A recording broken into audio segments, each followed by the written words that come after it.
சொர்க்கத்துக்கு வாழ போற புள்ள எதுக்கு சூதானமா போகணும், சந்தோஷமா போகணும். அப்படியா சொல்லி அனுப்புனா, சூதானமா இருந்து பொழைச்சுக்கமா, போன 3வது நாளே உன் புருஷனை இடுப்புல சொருவிக்கமா, முடிஞ்சதுன்னா உன் மாமனாரையும் மாமியாரையும் தெருவுக்கு அனுப்பிடுமா.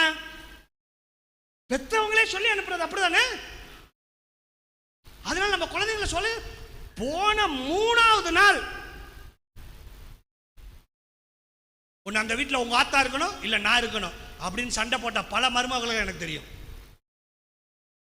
கல்யாணம் பண்ணி போன 3வது நாள் ஒன்னு நான் இருக்கணும் இல்ல உங்க ஆத்தா இருக்கணும் அப்படின்னு சொன்ன பல மருமகள்களை எனக்கு தெரியும். எங்க போச்சு நம்ம பாட்டிங்களும் நம்ம தாத்தாங்களும்? திட்டிக்கிட்டாது கிழவிக்கு சோறு போட்டோமே, திட்டிக்கிட்டாது இந்த கிழவி வீட்டில் உட்காந்து அநியாயம் பண்ணது தின்னு தொலை அப்படின்னு சோறு போட்டோமே.